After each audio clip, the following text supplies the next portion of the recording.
অতি ভারী বৃষ্টির জেরে এবার বন্যার কবলে ভিয়েতনাম। প্রাকৃতিক দুর্যোগের জেরে এখনো পর্যন্ত ভিয়েতনামের মধ্যাঞ্চলে অন্তত ৩৫ জনের মৃত্যু হয়েছে বলে জানা যাচ্ছে। জলের নিচে চলে গিয়েছে ১৬,৫০০টি বাড়ি, নষ্ট হয়েছে ৫,০০৩.০ হেক্টর জমির ফসল। সাধারণ মানুষকে বিপজ্জনক স্থান থেকে উদ্ধার করতে কোমর বেঁধে নেমেছে উদ্ধারকারী দল। সরকারি রিপোর্ট অনুযায়ী খবর, গত কয়েকদিন ধরে অকাল বর্ষণের জেরে নাজেহাল অবস্থা দেশের মধ্যাঞ্চলের প্রধান ৪টি শহর সবচেয়ে বেশি ক্ষতিগ্রস্ত। বন্যার জলে নিচে চলে গিয়েছে বেশিরভাগ অঞ্চল। ৩৫ জনের মৃত্যুর পাশাপাশি নিখোঁজ আরও ৫। দুর্ঘটনায় আহত হয়েছেন ৬০ জনের বেশি। রবিবার সরকারের তরফে প্রকাশিত রিপোর্ট অনুযায়ী এখনো পর্যন্ত ৫,৩০০ হেক্টর জমির ফসল সম্পূর্ণভাবে নষ্ট হয়ে গিয়েছে। ৮০০ হেক্টর জমির ফলের গাছ নষ্ট হয়ে গিয়েছে।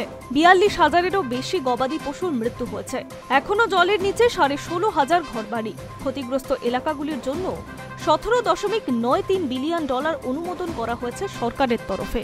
উল্লেখ্য, কয়েক সপ্তাহ আগে ভয়াবহ টাইফুন আছড়ে পড়েছিল ভিয়েতনামের হুং ইয়েন এবং নিন বিন প্রদেশে, যার জেরে ব্যাপক ক্ষতিগ্রস্ত হয়েছিল দেশটির উপকূলীয় অঞ্চল।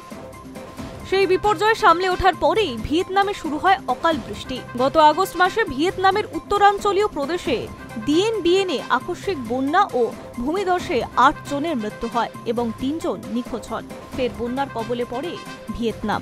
High news network.